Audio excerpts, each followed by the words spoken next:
Hi and welcome back to Bounce Forward with me, Tiff. I'd like to acknowledge the traditional custodians of the land of which I'm recording this podcast, the Wurundjeri people of the Kulin Nation. I pay my respects to elders past and present. I'd like to wish all my listeners a very Merry Christmas, and I hope you're enjoying the time off with your families. I'm on holidays with mine at the moment, so for the next 2 weeks, I'm bringing you some of my favourite episodes from the year that was with Bounce Forward.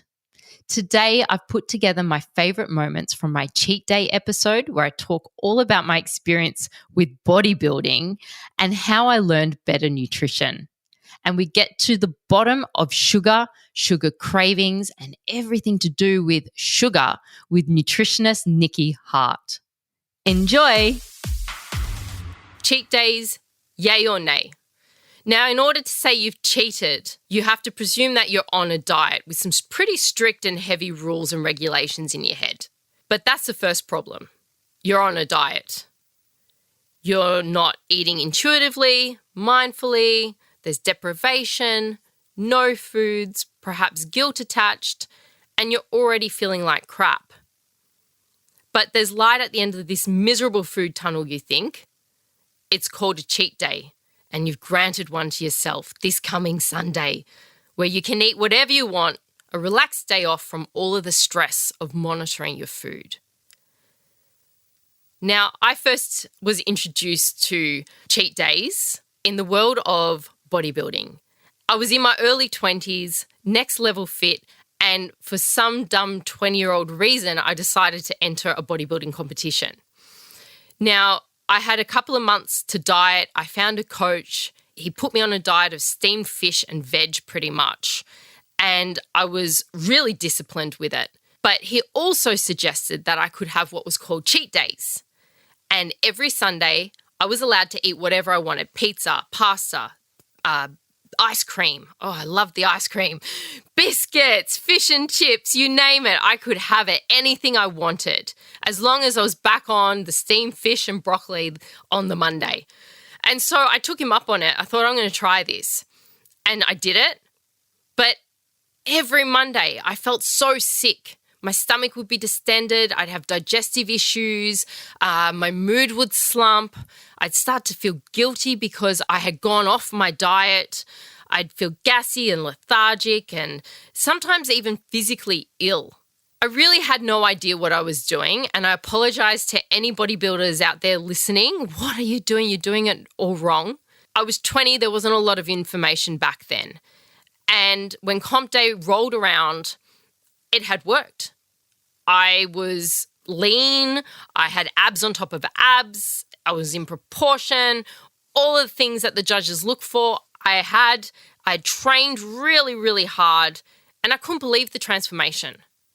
I competed with no expectations, and I won. But in reality, I hadn't won.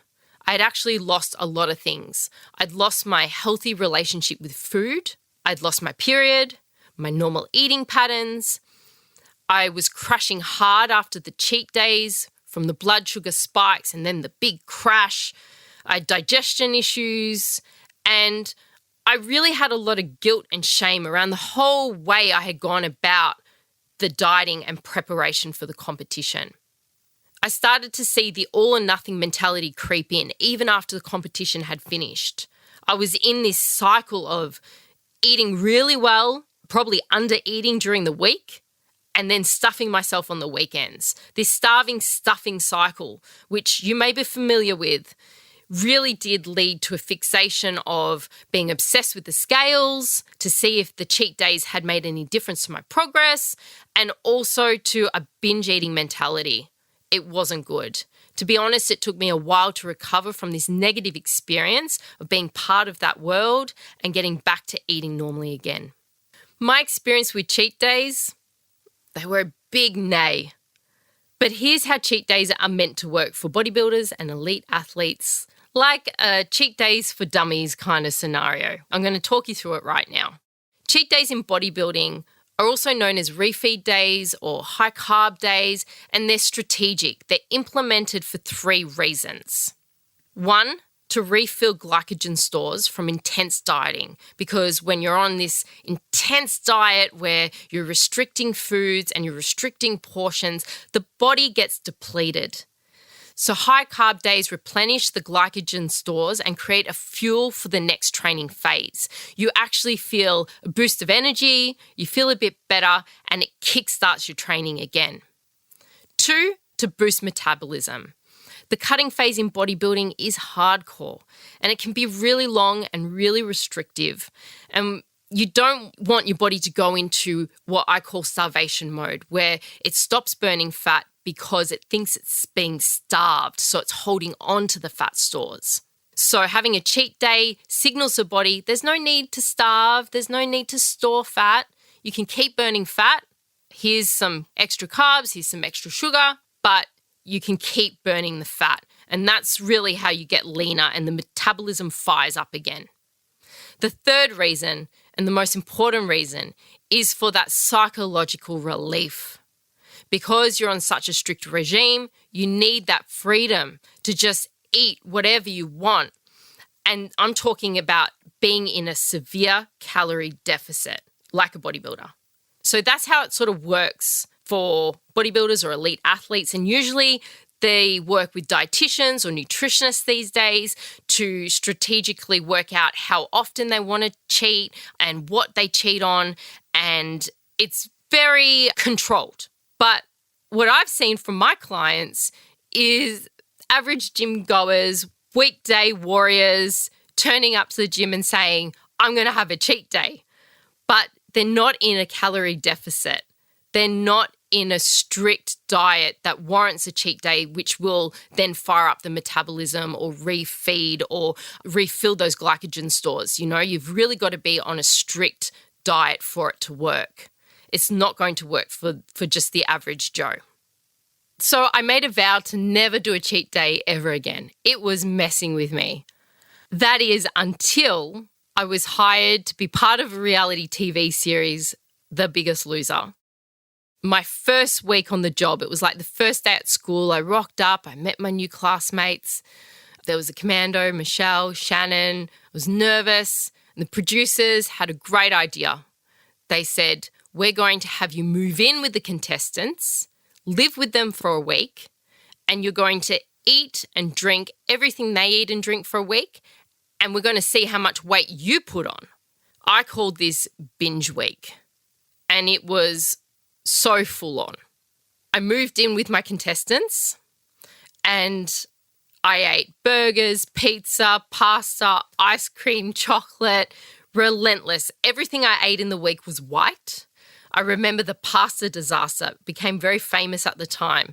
3 types of cheese, 3 types of cream with pasta in a big mixing bowl. Huge bowl. And we'd eat that every dinner. For lunch, it was a whole wheel of camembert cheese in between 2 pieces of bread. And we'd have like 3 of them. There was ice cream for breakfast. It was out of control.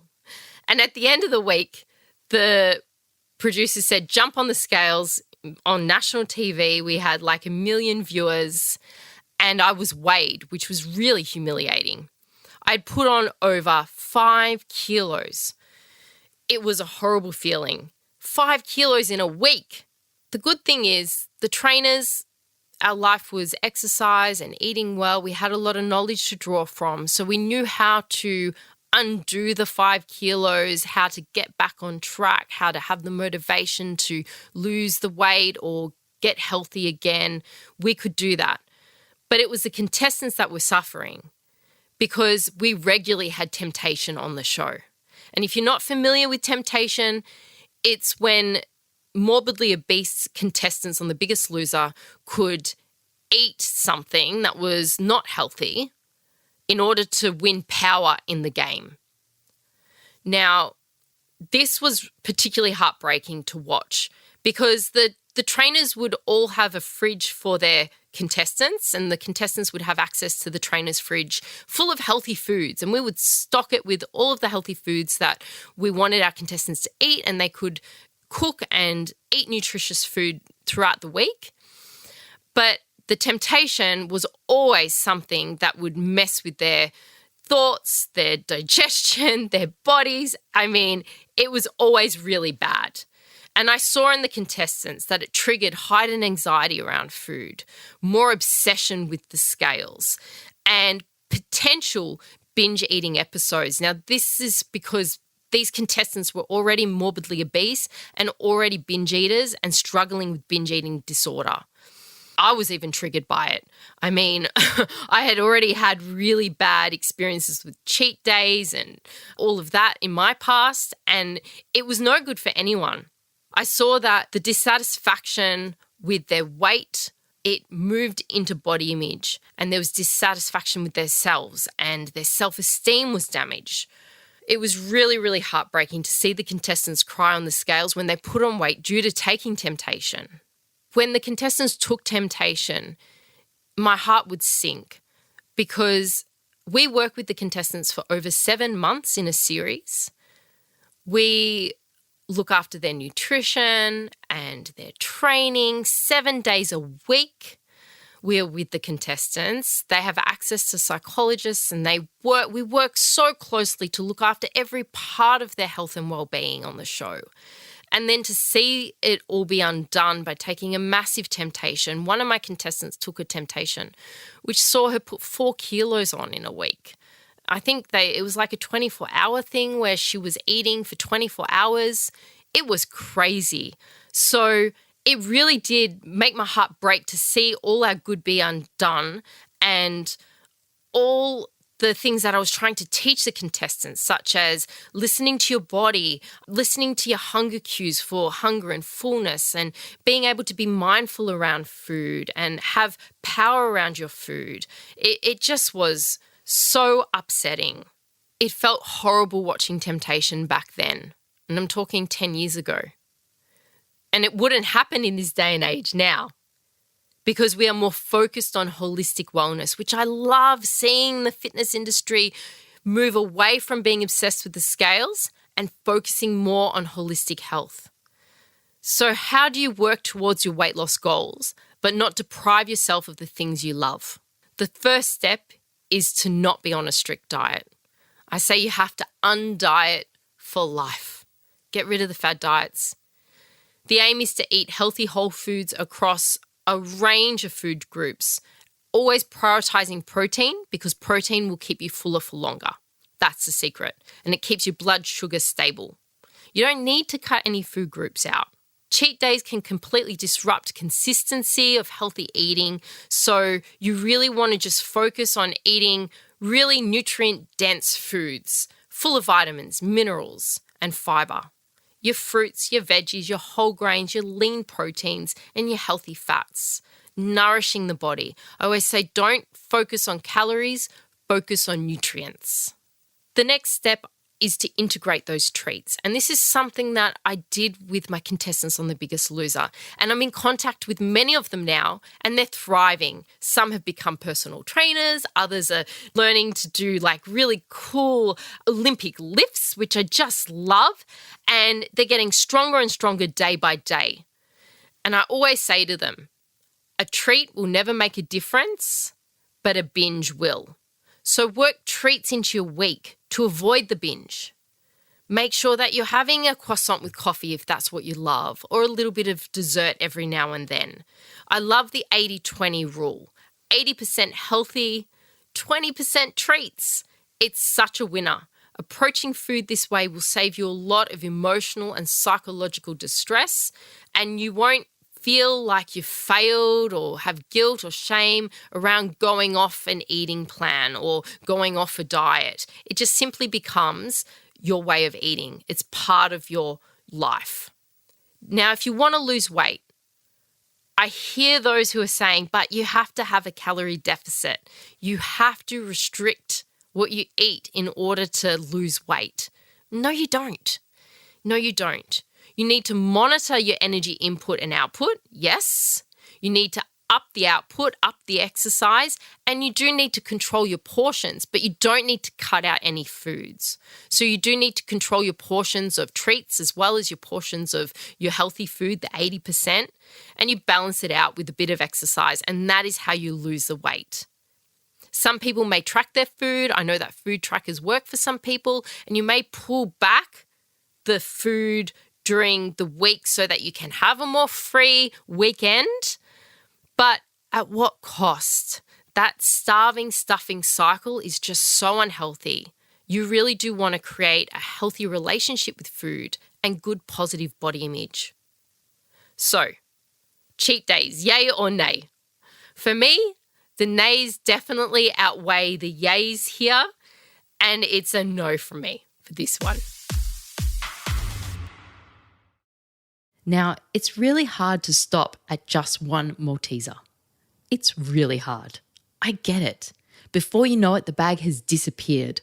We all know eating too much sugar is bad for us. But how bad? 3 Maltesers? 4? 5? I really want to know. Did you know that on average, Australians consume about 30 teaspoons of sugar, both added and natural, each day? That's 40 jelly beans a day, or almost a kilo of sugar a week. This is about twice as much as is recommended. 1 can of soft drink alone can have as much as 10 teaspoons of sugar. So you can see how easy it could be to not realise how much sugar you're actually ingesting. On a food or drink label, sugar could be called sucrose, glucose, corn syrup, dextrose, malt extract, fruit juice concentrate, just to name a few. It's hiding in there, stashed.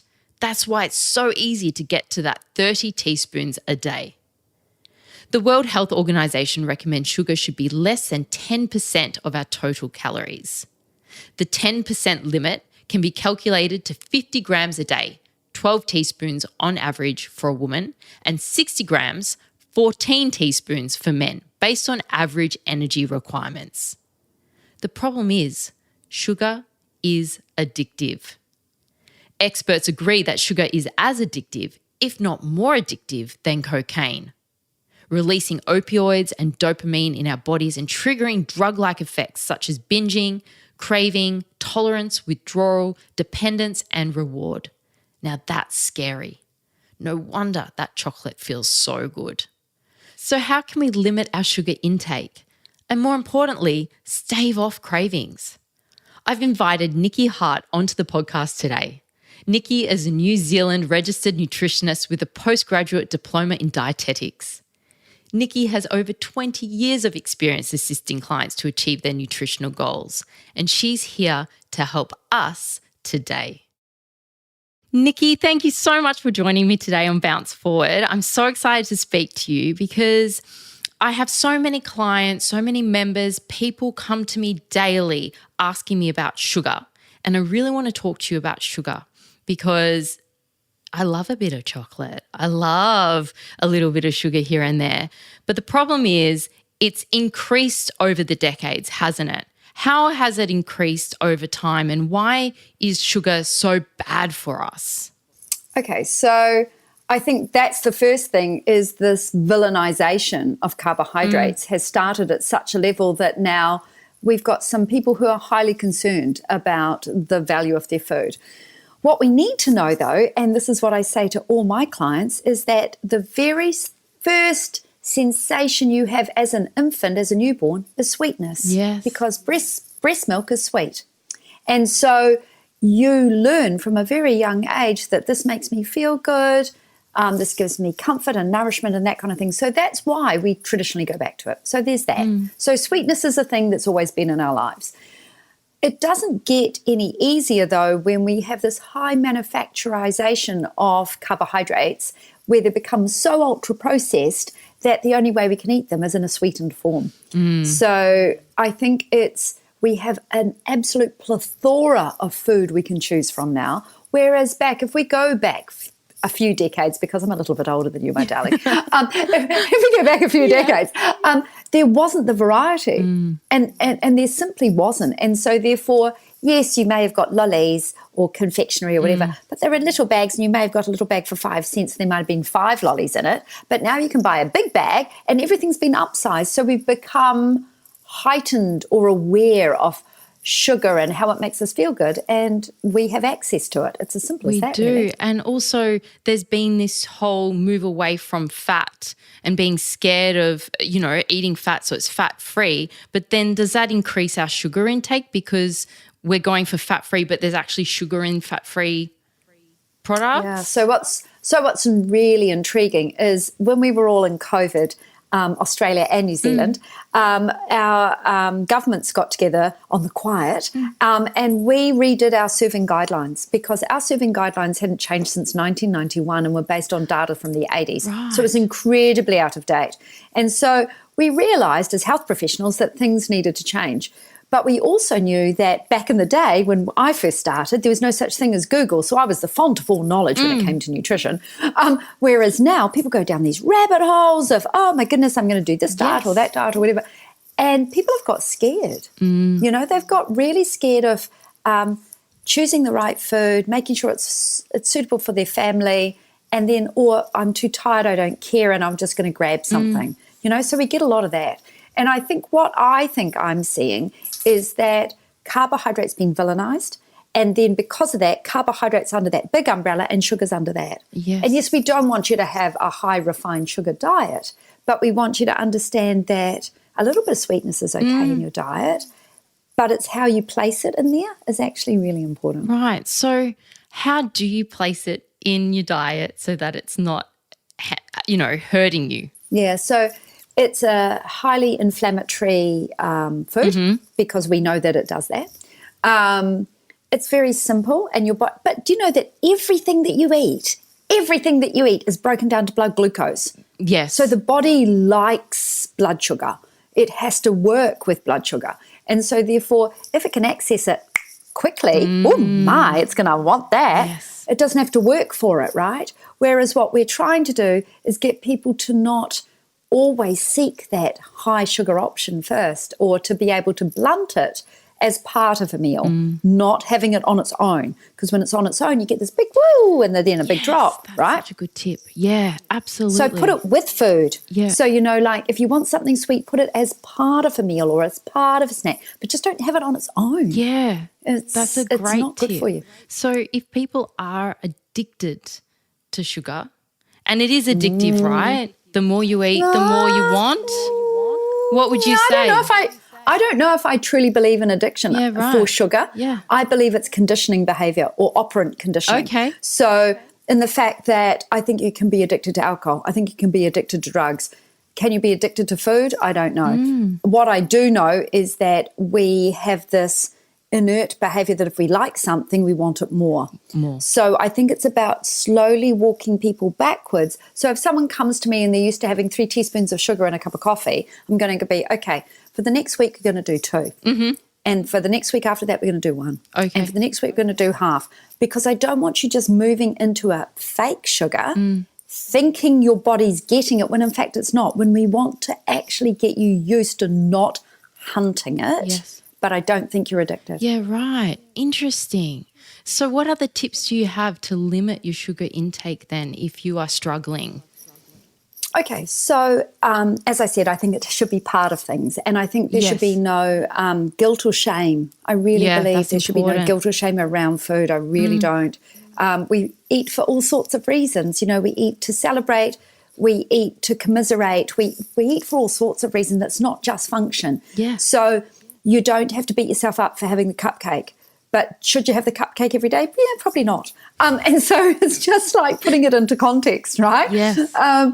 And I think that's the thing, because I think what happens, especially when I see many, many clients who come in and go, "Oh my goodness, does this mean I'm addicted to sugar?" I'm no, you're not, but you've become conditioned to having it every time, and then when you have it, you beat yourself up for it, and then you feel bad. Yes. And I don't like that. I really don't like that. And so I say to my clients, okay, so what if you had half a muffin? Or what if you had half a cupcake? So it's not about not having it.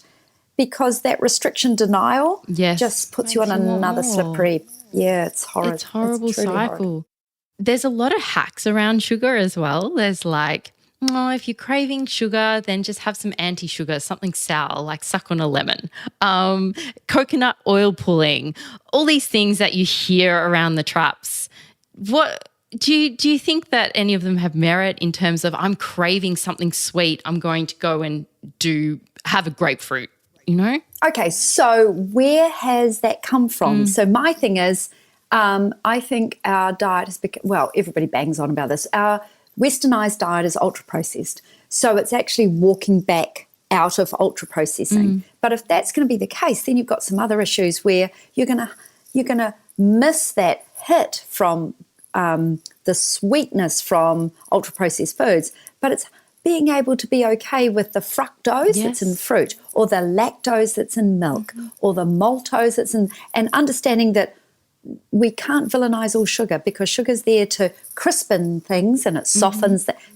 Sugar has a job to do, but we only want it to be about 10% of your whole carbohydrate intake. We don't want you just hunting it all the time. Yeah, that's amazing. And I wanted to ask you lastly about sweeteners, because the World Health Organization came out and said, hey, there's no evidence that it has any impact on long-term weight loss. It's a zero nutritional food. It can actually, increase the risk of diabetes and type 2 diabetes and cardiovascular diseases and things. So what's your take on that? Do you agree? Is it a good management tool? Okay, so back in the day, I was involved in beverages and looking at no sugar alternatives. So I've been in that space. Yes, I've lived in this space as a food technologist or a nutritionist. And I think it was back in the day, it was more about lowering the total energy balance in your diet. We just wanted to find a way to reduce your calories, but we weren't teaching people how to eat less or to eat less ultra processed. We were just going, oh, so you like this? Let's give you a non-nutritive sweetener alternative to it, hoping that you'll still buy the product. What we do know now, and I think the brain and the gut are the last bastions of the body. Yes. And we know that if you're putting in non-nutritive sweeteners, we know they're disturbing the microflora balance of your microbiome, which is the good bacteria of your body. So if you're adding these things in, I say to clients, are you necessarily doing yourself a disservice by putting something in that's pretend? Because eventually your body's going to go, hey, that's not carbohydrate, that's not sugar, I need something else. So not only have you now added in a non-nutritive sweetener, but now your body's going to go, hey, you've just cheated me, I'm going to go find something else. So you crave more, like you crave sugar and carbohydrates more. Because you've been cheated. So it's not only is the bacteria not being able to deal with it, but the body's going, hang on, that wasn't carbohydrate. What do I need? And so I think what we're finding is that we hoped that it was going to give you a non-sugar hit, but we're beginning to see that it could be detrimental long-term. And so what I'm saying to clients is, look, please don't villainize sugar. Treat it in the context that it's supposed to be as a treat.